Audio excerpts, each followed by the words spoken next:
Добрый день, уважаемые зрители! Рада приветствовать вас на своем канале. Меня зовут Анна, и в этом видео я хотела бы сделать обзор на The Naked Heart Tarot, или же Таро обнаженного сердца, созданное Джиллиан Си Уайлд.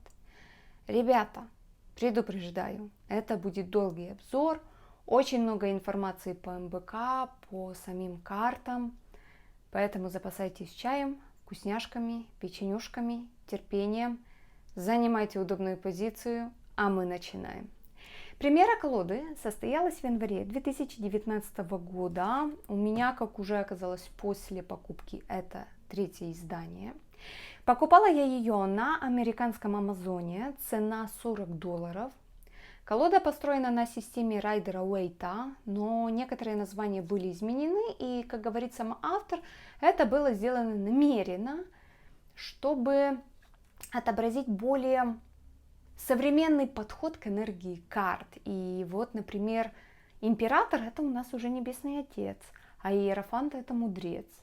Также были переименованы карты двора, например, паж невинности, король духа, для того, чтобы отобразить те черты, которые делают человека целостным. Коробка у нас прочная, матовая. И здесь мы видим символы стихий. Состоит из двух частей. Здесь у нас информация о наборе. Также можно найти сайт, на котором можно купить данную колоду и сопутствующие материалы. И 9 миниатюр карт. Крышка прилегает плотно. Здесь мы видим цитату автора: «Таро обнаженного сердца хранит секреты души». Красивый и минималистичный принт. В наборе первое, что мы видим, это вот такая карточка с благодарностью от автора. Здесь вы можете ее найти: сайт, электронную почту. Мелочь, а приятно. Дальше. Разворот. Честно говоря, вот этого я не ожидала, что будет именно разворот, поскольку во всех обзорах, которые я смотрела перед покупкой колоды, это было полгода тому назад, его не было. И для меня это было полной неожиданностью. Но мы его рассмотрим во время создания кристаллической решетки, которую я хотела бы сделать вместе с вами, потому что я никогда не делала, и во всем этом нам поможет автор. Дальше. МБК. МБК маленькая, но объемная. Состоит из 144 страниц. К сожалению, обложка, как вы видите, не такая плотная, как, например, в колодах от US Game Systems, но и не тонкая, как в большинстве стандартных колод от Los Scarabeo. Очень детальная инструкция. Каждый раздел выделен черной страницей. Посмотрите, настолько классно все сделано. Раз.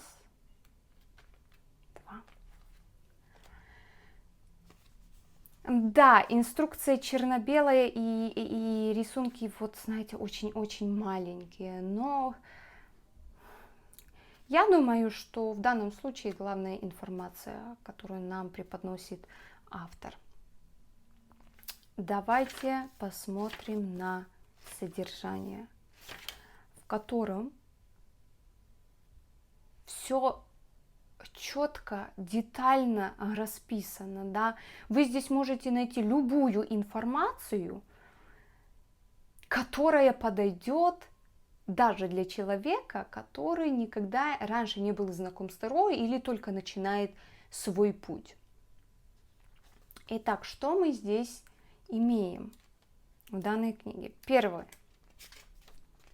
Историю автора, где она рассказывает о своей жизни, о том, что 4 года перед созданием данной колоды Она попала в автомобильную аварию, и ее дела начали ухудшаться. Она не была счастлива от своей работы и начала молиться. И в какой-то момент она осознала, что должна соединить две вещи, которые любит больше всего. Это рисование и страсть к изучению духовности, да, вот этих эзотерических наук и подобных этому вещей. Дальше. Описание самой колоды. Содержание. Очень непонятная последовательность и очень, скажем так, лично мне неудобно, что вот сначала она как бы вступление, а потом уже у нас содержание. Но хозяин-барин. Дальше. Вступление второе. Как чистить колоду, как подключиться к потоку или, скажем так, той энергии, с которой вы работаете или будете работать. О чем спрашивать карты, как тасовать. Дальше. Информация о старших, младших и придворных арканах. Также информация о мастях. Таким образом, жезлы – это принятие решений, кубки – это сердце, мечи в твоей голове и пентакли – внешнее окружение. И также информация о стихиях. Следующий раздел о том, как работать с данной колодой, в которой говорится, что описание каждого аркана состоит из послания обнаженного сердца, то есть это общее значение карты, которое прописано в форме аффирмации. Далее, разобщенность или отсоединение сердца. Здесь у нас имеется значение перевернутых арканов и в форме вопроса. Рекомендуемый кристалл, астрологическое соответствие и шепот фамильяра, который изображен на той или иной карте. И это сделано в форме рекомендации. Вы это поймете, когда мы рассмотрим на конкретном примере, уже перейдя к разделу с арканами. Итак, дальше. Информация о том, как Таро помогает нам соединиться с сердцем, а также о дуальности в картах, которые прописаны в каждом аркане или в форме прямой перевернутой позиции, или же в придворных арканах в форме светлых и теневых сторон характера человека. Дальше раздел о том, как работать с рубашкой карт. То есть о Таро и кристаллической решетке, как работать с ней. Также у нас есть пример решетки. Здесь она говорит, что прежде чем сделать решетку, нужно все почистить все ваши кристаллы. Давайте мы попробуем вот сделать две решетки, поскольку у нас есть разворот. Здесь иначе делается решетка, чем в инструкции. Кстати, мы вот возьмем рекламную карту, потому что рубашку карт можно также использовать для создания решетки. Я уже приготовила все камушки. К сожалению, разворот он немножко изогнут. Прежде всего мы должны установить камень фокуса, который будет в центре. Я здесь поставлю кварц и здесь большой вот такой камешек. Камень фокуса, он удерживает энергию универсальной жизненной силы и направляет ее в карты или же сетку. Поэтому нужно установить каменный кристалл фокуса с ясным намерением. Дальше мы размещаем 6 маленьких прозрачных кристаллов кварца. Именно кварц у нас используется как камень фокуса и камни пути. Вот, вы можете увидеть вот эти точки, да, вот эти камни пути. Давайте это сделаем. На этом развороте должно быть 12 камней, но поскольку у меня разворот немножко изогнут, я сделаю меньше.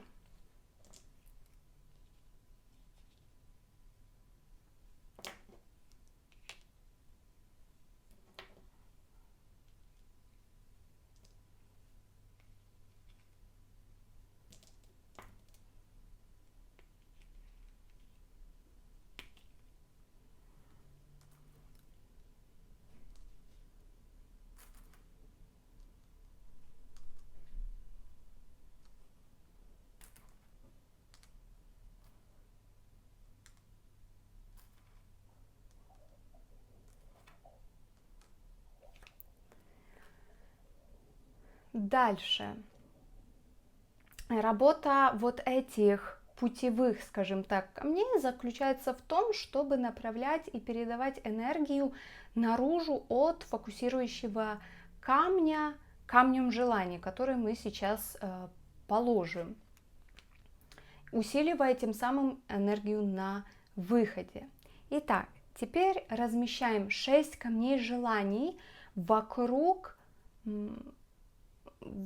вот этих, скажем так, камней пути, и мы должны их положить в одну линию с камнями путей, которые будут создавать якобы линию пути, тем самым направляя усиленную энергию от камня фокуса через камни пути к камням желаний. Да? Камни желаний, они предоставляют собой произведенные состояния, энергия которого предназначена для достижений.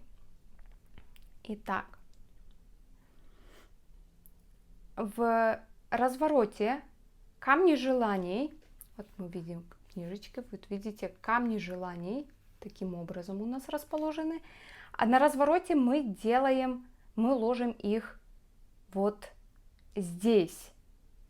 Поскольку камней путей на развороте должно быть 12, и здесь должно быть 12, у меня мало места, я не то что мало места, я не могу их все вот положить все 12 камней, поэтому мы сделаем тоже якобы вот эту линию пути таким образом.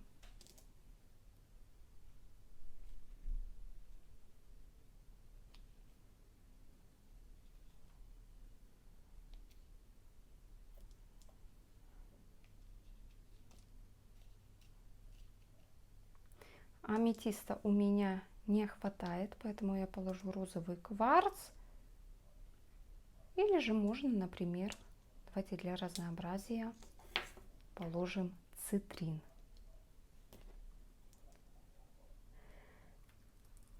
Дальше. Здесь мы ложим розовый кварц вот таким вот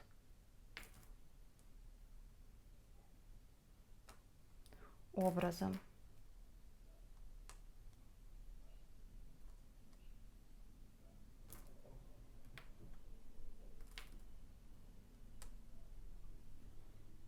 Вот, и у нас мы имеем две кристаллические сетки. Как говорит сама автор, лучше всего, если сделать эту сетку за несколько часов до расклада, чтобы у нее было время для подзарядки. Дальше она рассказывает о кварце, как о камне фокуса и камне пути. Дальше мы видим информацию о кристаллах, которые могут быть использованы как камни желаний, то есть вот эти камни. Таким образом, да, если мы будем выбирать камни по их назначению, аметист – это улучшение экстрасенсорики, да, экстрасенсорных способностей, интуиции. Дальше. Розовый кварц – это энергия любви. Дымчатый кварц – это чистое послание. Хризопал – это счастье сердца. Цитрин – это энергия карьеры. Ну что ж, я сейчас это уберу, а мы с вами переходим дальше к последним разделам нашей инструкции и непосредственно к самим картам. 4 и 5 части посвящены старшим и младшим арканам. Как мы видим, миниатюры карт очень маленькие, я бы даже сказала микроскопические. В предыдущем издании вот эта миниатюра была на пол страницы. Не знаю, почему автор вообще изменила МБК, потому что в предыдущих версиях было около 200 страниц и было очень также много интересной и полезной информации. Итак, описание каждого аркана состоит из следующей информации. Давайте мы рассмотрим на примере. Название аркана, авторское название, например, очарованный странник или бродяга. Дальше ключевые слова. Это у нас свобода, новые начинания, неограниченный потенциал. Дальше. Послание обнаженного сердца. Это, как мы помним, общая информация по карте, написана форма аффирмации. Я приглашаю легкость указывать мне путь. Когда я прыгаю в мир неопределенности, я позволяю любопытству в моем сердце расширяться. Меня ждут безграничные возможности, и они открывают мою перспективу, которой можно руководствоваться под влиянием более высокого источника силы. Великолепное энергетическое влияние, которое побуждает мое высшее я принять жизнь со всеми ее приключениями и честью. Когда я смотрю на мир истинного детского духа, я уверен, что меня ждут волшебные сны. Дальше. Кристалл, соответствующий, это у нас кварц. Дальше. Элемент, то есть стихия, воздух. Потом шепот фамильяра, в данном случае это у нас единорог. Прыгай, Вселенная поймает тебя. Магия начинается с первых шагов. Вселенная даст тебе все остальное. И отключение сердца, то есть перевернутое значение. Я спрашиваю себя, возможно ли, что моя энергия застряла, и я не уверен, в какую сторону повернуть. Не доверяю неизвестному пути, который лежит впереди. Возможно, мой выбор был основан на импульсивности или предусмотрительности. Вот таким образом у нас прописаны все старшие арканы. Что касается младших. Первое, что мы видим, черную страничку, это каждой масти, с базовой информацией о масти, то есть название, рисунок, символ стихии, название стихии, энергия огненная и духовная, ключевая фраза «я буду»,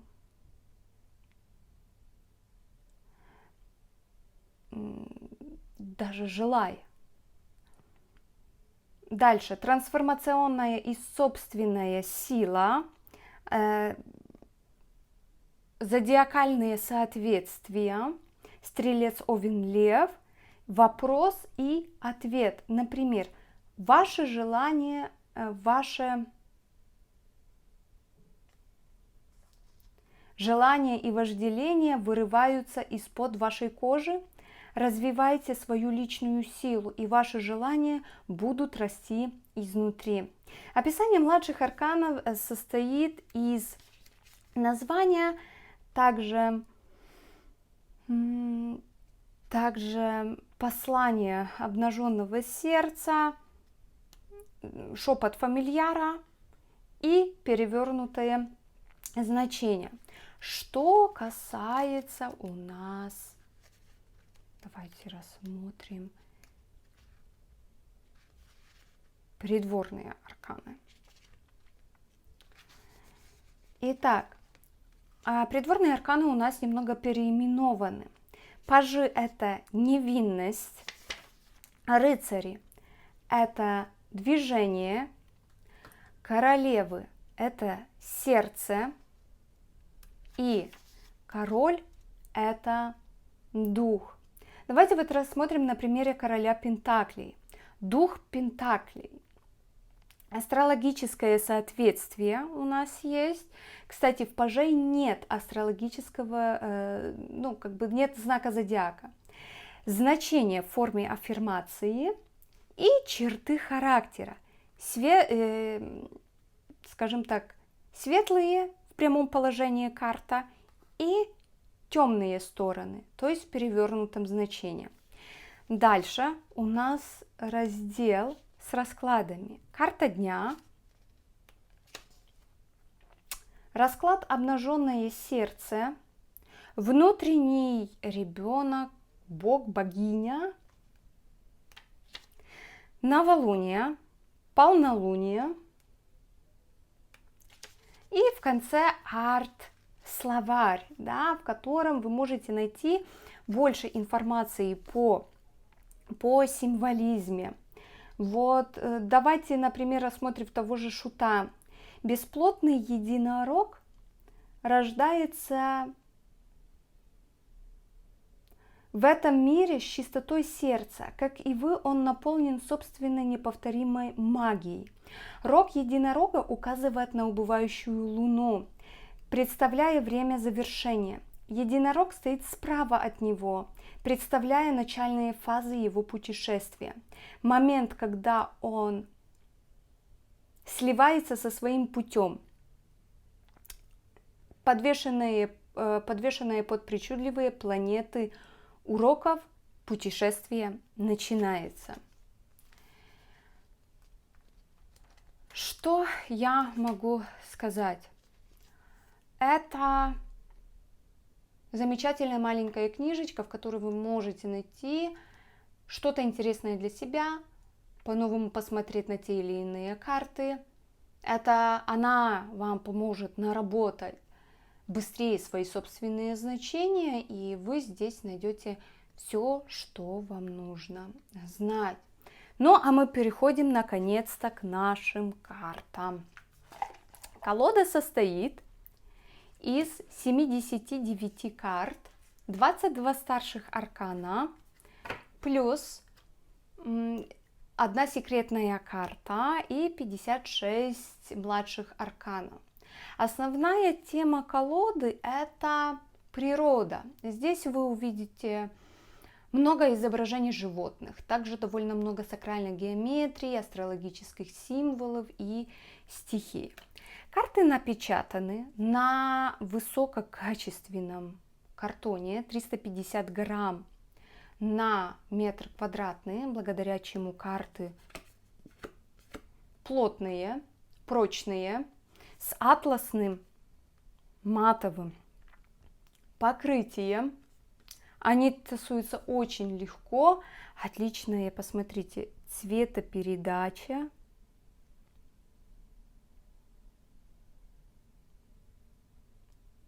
Качество печати, вырубка тоже классная. Единственная вещь, к которой я могу придраться, это то, что не все карты ровные. Я думаю, вы уже это видите, да? Вот часть карт идеально ровная, а часть карт изогнутые в другую сторону. Пожалуйста, напишите в комментариях, как вы с этим боретесь и какие у вас способы на выравнивание колоды. Может, кто смотрел мои обзоры, тот знает, что подобная ситуация у меня с оракулом элементалей. Поэтому я буду рада, если вы поделитесь своими советами и способами. Итак, рубашка, вы уже видели, выглядит следующим образом. Подойдет как и тем, кто работает с прямыми и перевернутыми арканами, так и тем, кто любит создавать кристаллические решетки. Как говорит сама автор, создавая рубашку, она вдохновлялась сакральной геометрией и печатью Соломона, который, как говорили, дал царю Соломону способность разговаривать с животными и природой. Поэтому данную рубашку можно использовать как и миниатюрную кристаллическую решетку, а кристаллы, размещенные на сетке и вокруг нее, помогут усилить энергию, впитываемую колодой, и помогут направить ее целевое значение. Итак, у нас также имеется рекламная карта, которая уже занята. В этой карте автор говорит, что колода создана с намерением привнести ясность и исцеляющую энергию. Каждая карта дает возможность заглянуть в открытое сердце, где нет места эго, а внутри течет чистый свет. И также она в конце говорит: я рада, что мы нашли друг друга. Поэтому вы эту карту можете использовать по своему усмотрению, или же создавая кристаллическую решетку, или используя как белую карту. Итак, давайте уже начинать рассматривать карты. И да, некоторые арканы сменили свое название, но об этом попозже. Итак, поехали. Дурак.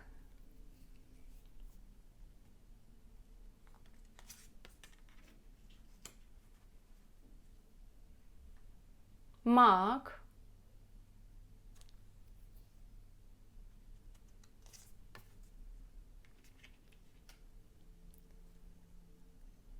Верховная жрица.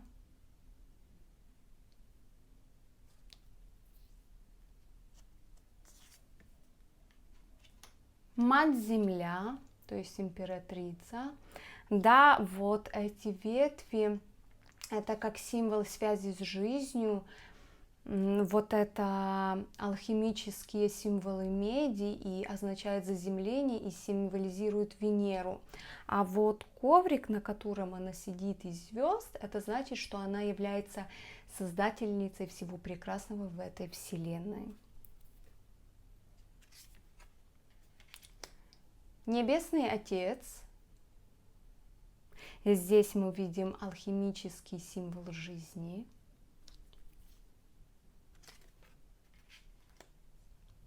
Мудрец. Здесь мы видим растение, которое тянется к глазу гора, что символизирует мудрость и защиту сил.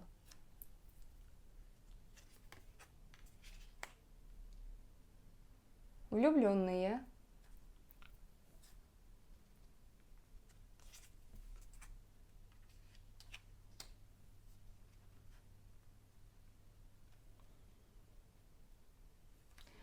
Колесница.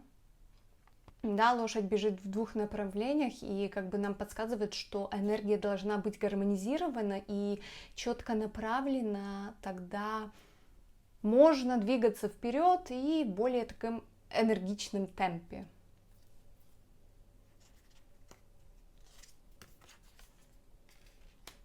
Сила.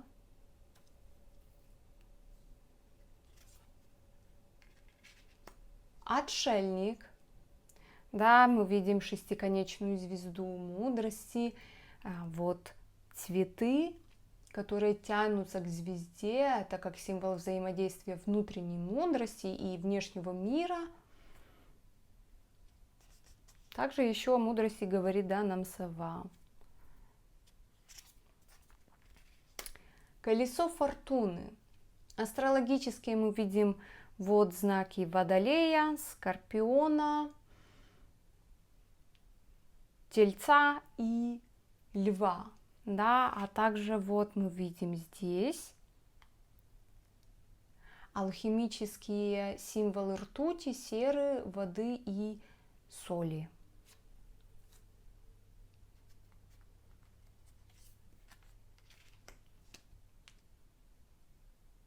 Справедливость, повешенный. Вот это, да, вот это символизирует то, что якобы летучая мышь вытряхивает из себя свое эго.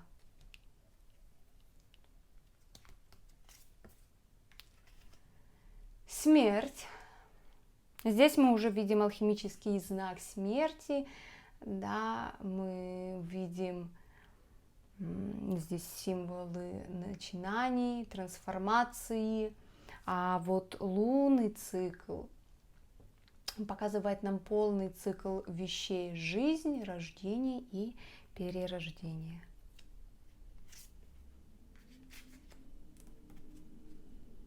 Умеренность.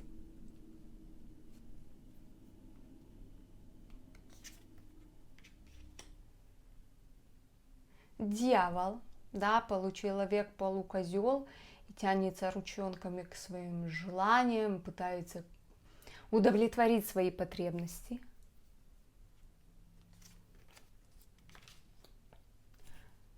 Башня. Слушайте, мне вот эта башня напоминает также аркан, данный аркан из Таро Светлого Провидца и Таро Волшебного Леса.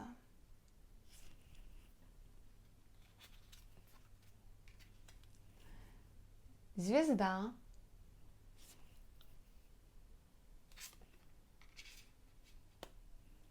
Луна.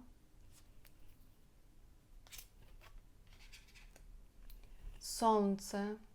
Посмотрите, насколько, я надеюсь, вам видно, насколько красиво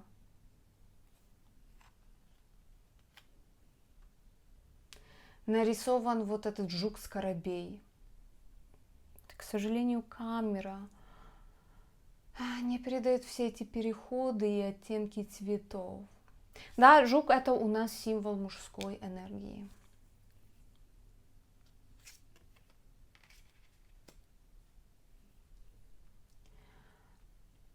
Суд.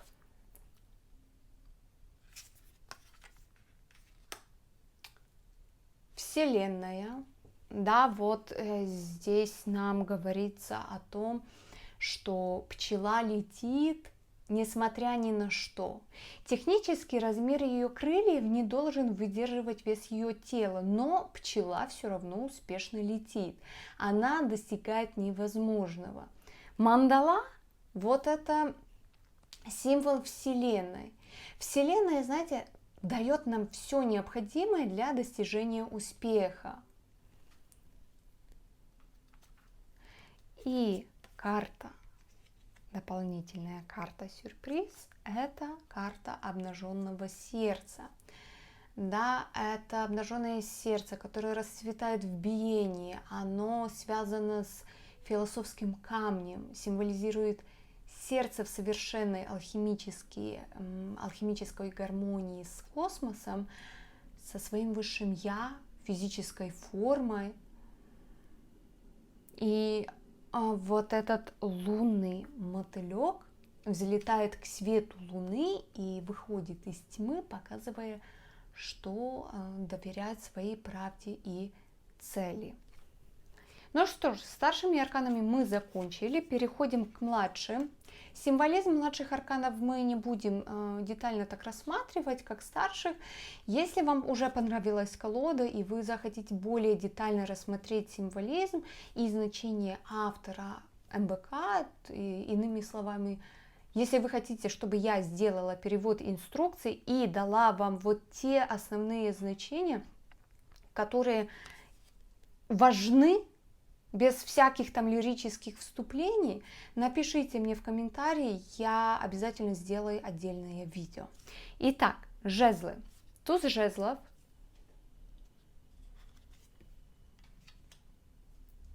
Двойка жезлов.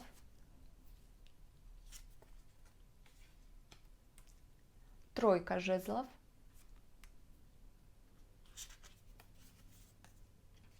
Четверка жезлов.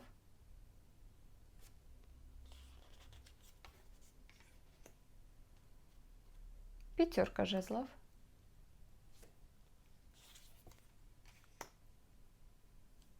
Шестерка жезлов.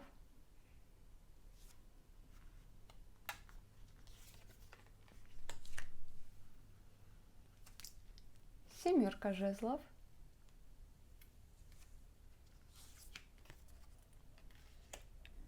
Восьмерка жезлов.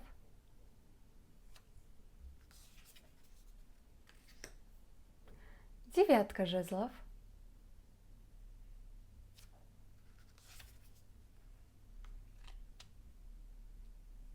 Десятка жезлов.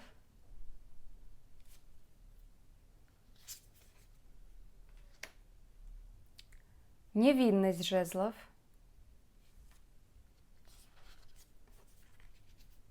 Движение жезлов.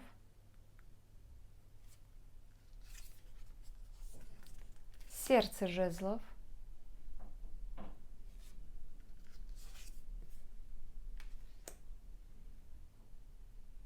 Дух жезлов.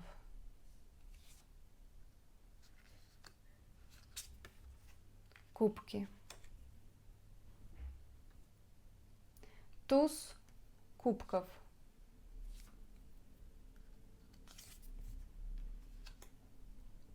Двойка кубков.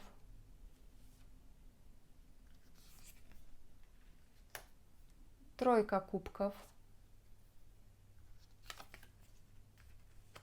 Четверка кубков. Посмотрите, какая лапонька. Как же хочется ее взять на ручки и погладить.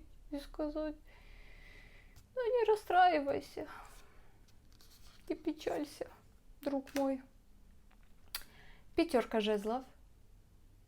Ой, кубков.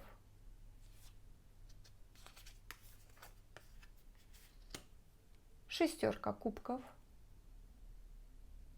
У меня, смотря на эту карту, да, ассоциации с чудом, в который мы верили в детстве. О! Отличная художественная подача головы в облаках. Семерка кубков.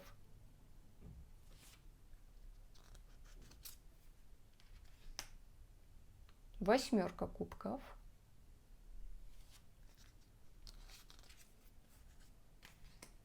Девятка кубков.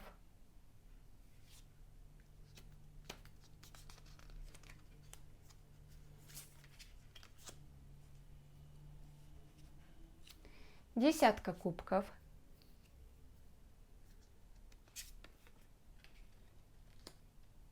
Невинность кубков.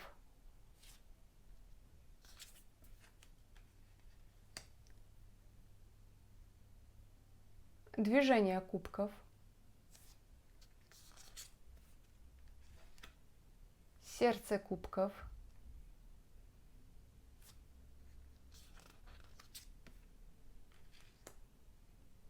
Дух кубков.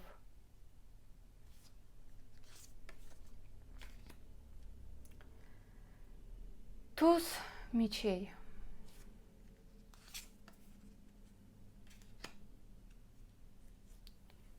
Двойка мечей.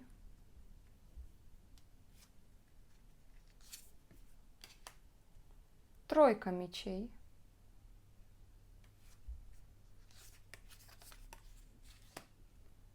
Четверка мечей.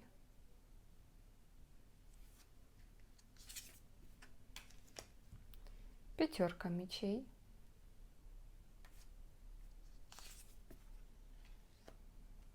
Шестерка мечей.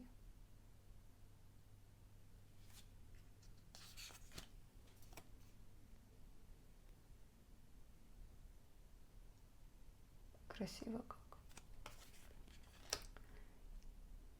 Семерка мечей.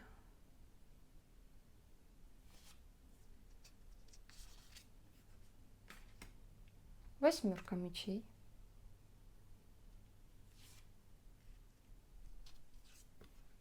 И И в этой колоде не обошлось без хитропопого енота. 8 мечей. 9 мечей.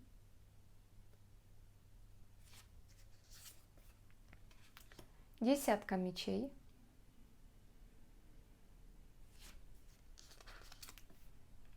9 мечей.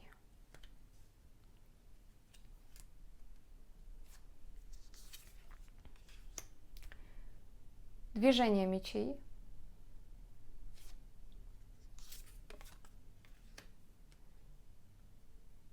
10 мечей.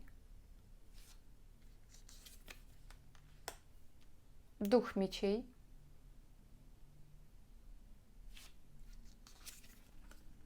Пентакли. Туз пентаклей. 2 пентаклей.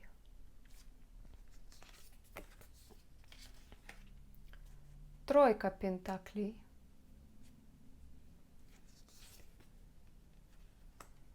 4 пентаклей.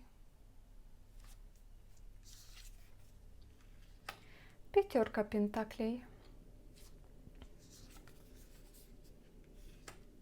6 пентаклей. 7 пентаклей.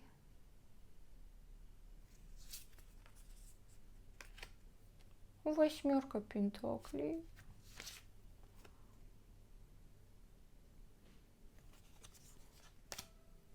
9 пентаклей. Да, в данном случае фламинго у нас как бы символизирует элегантность, такую вот независимость. Скорее, вот знаете, вот элегантность. Смотря на эту карту, первое, что я могу сказать. 10 пентаклей.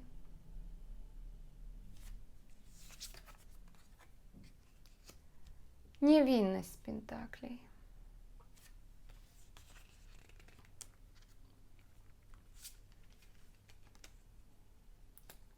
2 пентаклей.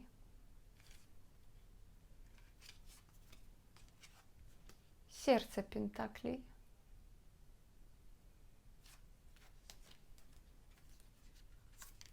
И дух пентаклей.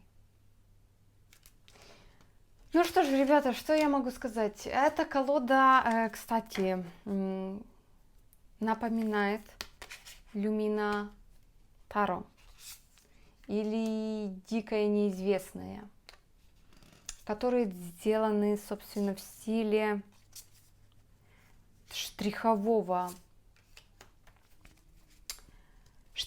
рисунка и акварели. Да, конечно, у нас здесь не акварель, а скорее всего карандаш и другие виды красок. Очень красивая и своеобразная колода, превосходного качества, как и рисовки, так и картона. Да, цена кусается, но она оправдывает свою цену не только красивыми матовыми картами, но и подробным МБК, где есть вся информация, чтобы хорошо проработать колоду. Напишите, пожалуйста, в комментариях, понравилась ли вам эта колода, какие впечатления вызвала.